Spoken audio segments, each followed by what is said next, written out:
I'm here with Alexander Mercouris, editor-in-chief of the Duran. Alexander, let's talk about the Skripal case. Let's go back and revisit the Skripal case.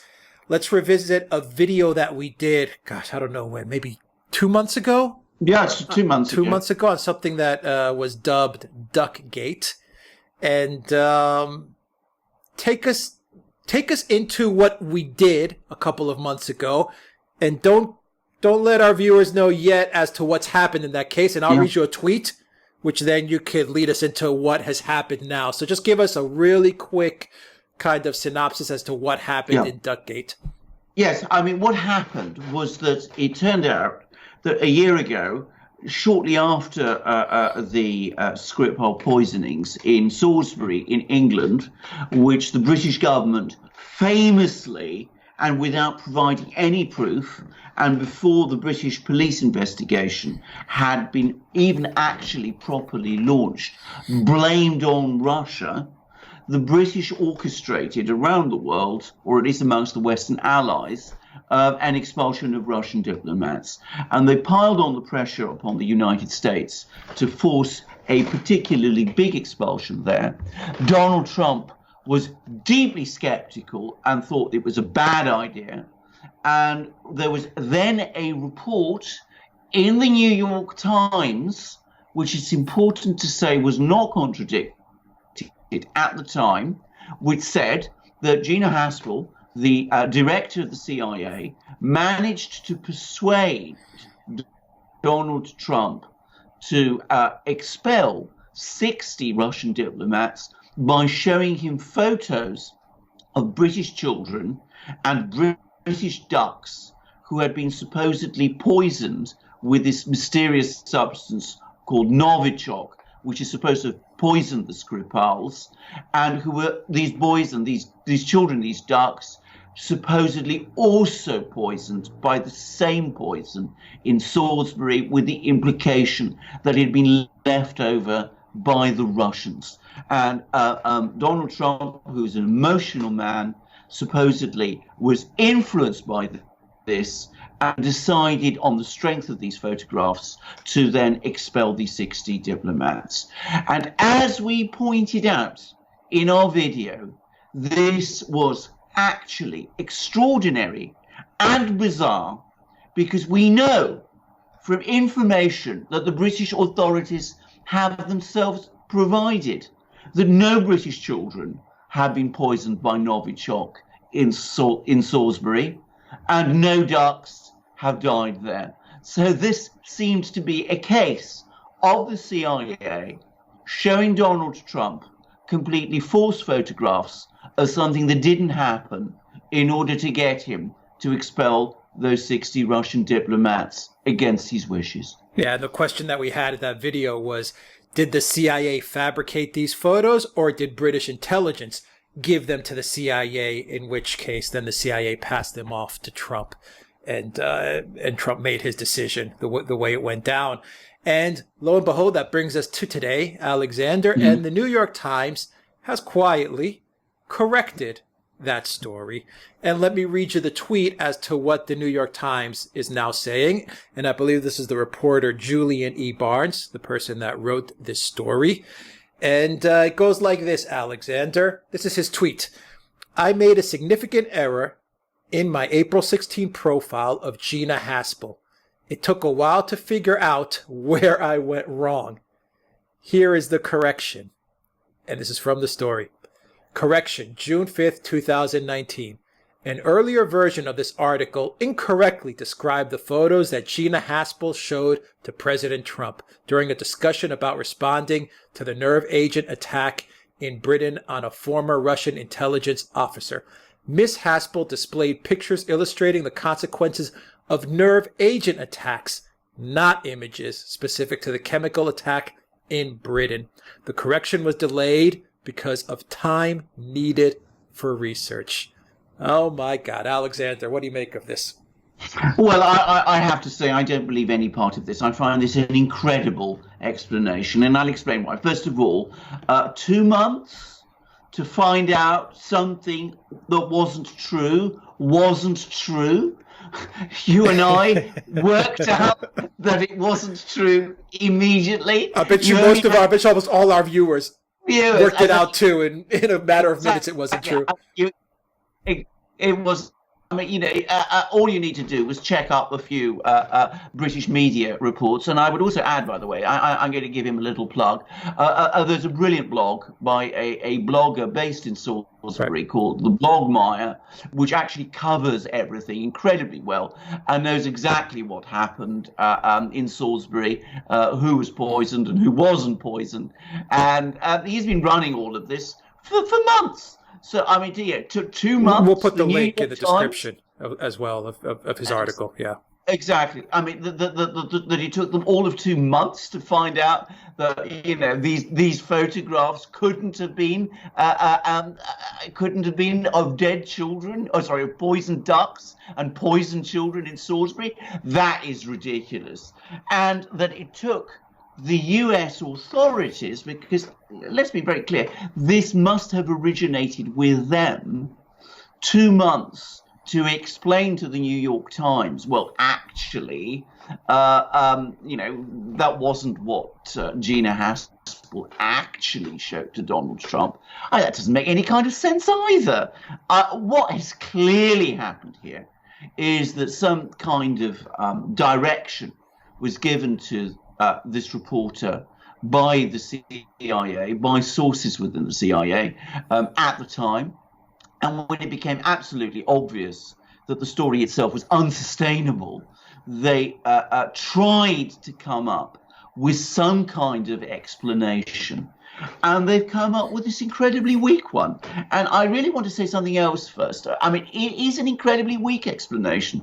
The idea that Donald Trump would have been swayed into taking a step of this kind, not by photos of children and ducks poisoned in Salisbury, but of generic photos of poisoning by nerve gas. I mean, that seems to me crazy. I mean, Donald Trump knows exactly what nerve agents do. I mean, that is a ridiculous story. And to my mind, what it shows is, firstly, that the original story, I mean, clearly someone, I'm quite sure of this, was lying. And now they haven't really worked out what explanation to give. All right, now I'll read you something from the Blogmire, Alexander, that you can comment on, and I'll follow it up with my own question as well. So here's what the Blogmire says as it closes out its article. Despite the New York Times' correction, the question it poses is this: which is worse? The deputy director of the CIA showing a skeptical president some fake pictures of dead ducks and sick children to persuade him to take the strongest action, or the deputy director of the CIA knowing full well that there weren't any pictures of the effects of nerve agent on the population of Salisbury because only 3 people were ever affected, showing some pictures of actual nerve agent victims who were never anywhere near Salisbury to persuade him to take the strongest action. Why are they correcting this story now, Alexander? What do you make of these comments from the Blogmire that closed out their article? Well, first of all, he's absolutely right. The Blogmire, the points they're making is absolutely right. I mean, I don't see how this explanation is any better than what was what was alleged before. One way or the other, it makes Gina Haspel come across as extremely manipulative and frankly deceitful, manipulating and deceiving her own president. And I think we should say that straightforwardly. Now, as to what actually happened, I'm not entirely sure anymore. But why now? Why are they? Why today are they? Retracting the story. Well, I think they're retracting the story because they know that ultimately it's false, and that what I mean by that false, I don't mean that Gina Haspel didn't show some photos to Donald Trump, but false as to its original claim. that there were dead ducks and poisoned children in Salisbury. And I think they knew that was unsustainable.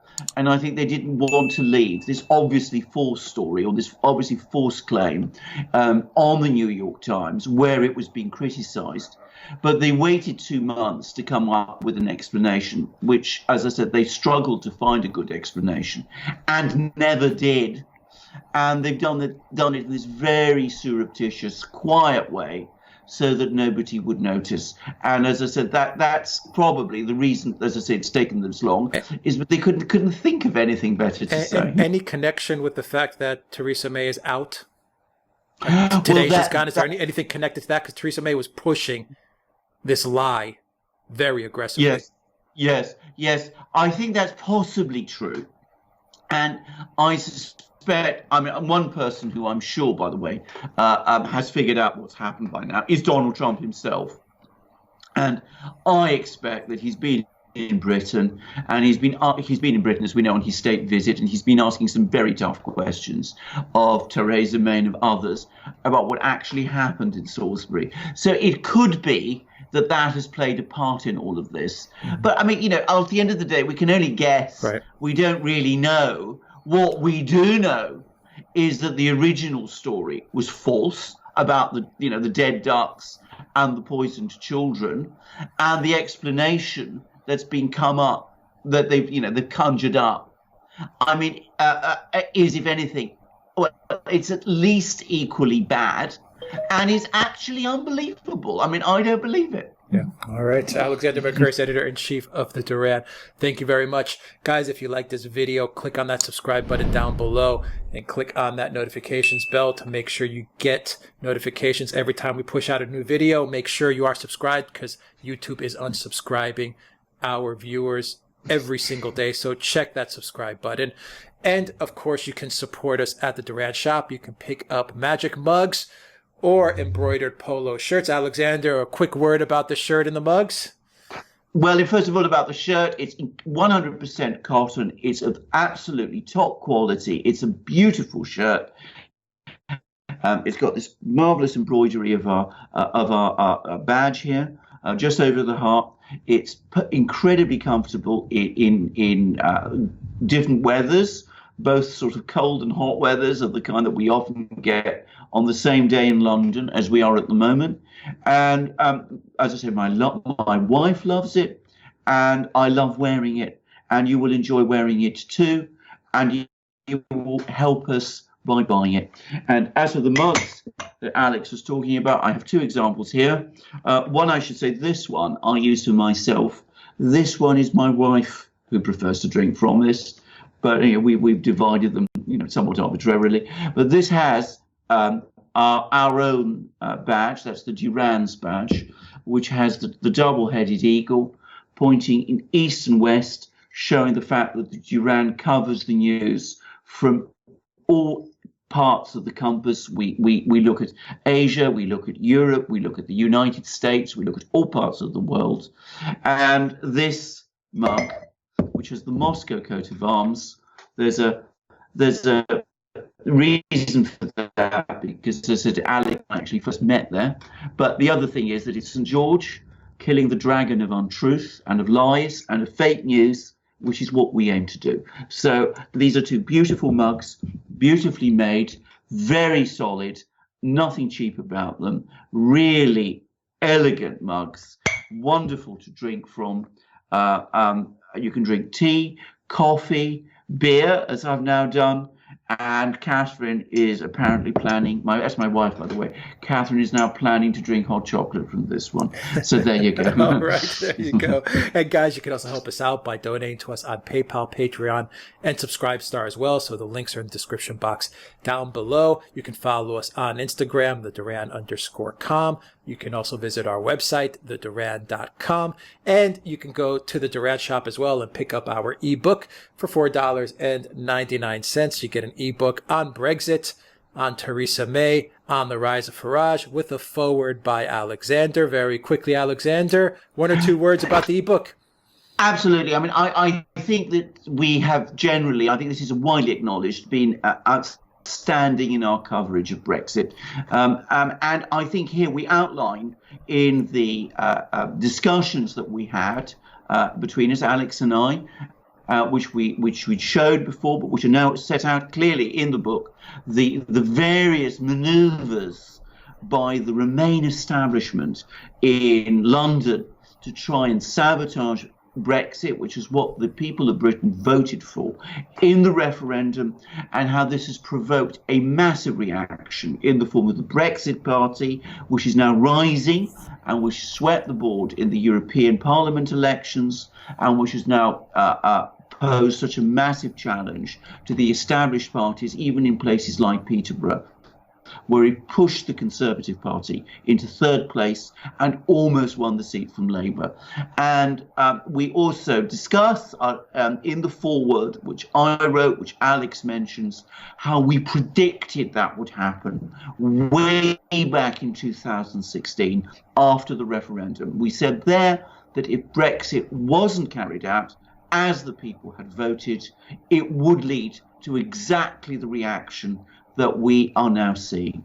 And if you want to understand Brexit and you want to get a feel for what's happening in Britain now, this is the book to buy. All right, and that link for the book is in the description box as well. Alexander Mercouris, Editor-in-Chief of the Duran, thank you very much. Till next time, everybody, take care.